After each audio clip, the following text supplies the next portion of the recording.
they finally passed Ginny's Law. It's waiting on Governor Abbott's desk. Notably, the only DA to oppose the law, I don't know if you guys saw this, the DA of Bexar County. Are you serious? Where some of the other DAs went to go work? Where some of those in question on Ginny's case are actually now employees. I'm telling you, man, some of this stuff stinks, man. It just stinks. You can't. But you know, I mean, part of the problem with Ginny's case and the perpetrator in that case was they had a hard time getting this guy convicted on other cases because of evidentiary problems. You know?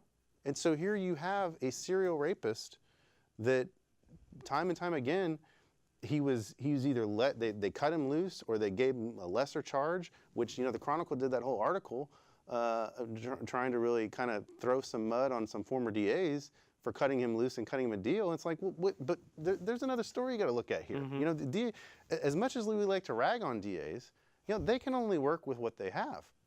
You know, right. and to some degree, you have to give a prosecutor who does the right thing when they don't have the evidence to make a case, and they plead a case down to what they can make, you know, or they outright dismiss it and not try to get somebody convicted on 25 to life on evidence they don't have.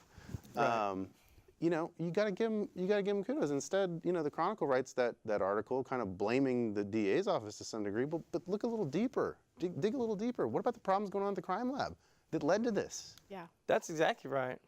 You know, I mean, that's part of the problem there, in my opinion. I'm not sure this is the answer. I mean, one of the things that we do every time there's a problem is create a committee. Yeah, we're going to talk about this. And this committee and this oversight group is going to study this and deal with it, and then nothing happens. Yeah. Except everybody gets paid. Everybody gets paid to do a survey. Yes, everybody gets paid. Exactly. And then nothing happens. Which is like, okay, so from what I understand, the Houston Forensic Science Center has its own private board, and I assume this board is somehow involved in employing services from companies who render services in testing, in toxicology, in crime scene investigation, and the equipment that's bought and used.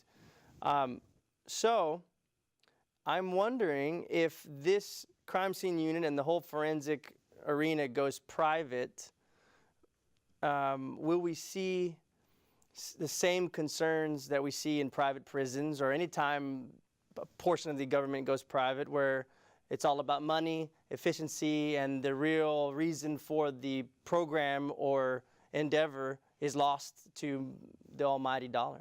What do you think? Well, we want more efficiency.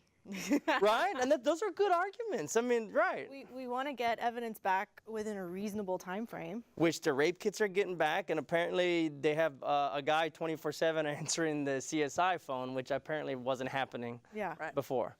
And so hopefully with people taught to pick up that bullet no matter what, pick up this evidence, bag it, seal it, preserve it the right way, this will make defending cases a lot harder, because we'll lose the angle of, well, evidence is missing, how are you going to prove that? But at the same time, this is their job. This is what they're supposed to do, and if we can't win cases when they do their job, we shouldn't win. I find it phenomenal that it's like the Harris County study that has led to the collapse of the forensic standards statewide. This case is so bad, Harris County is so bad, that they have to use it as an example to overhaul the entire system statewide. You know, go big or go home.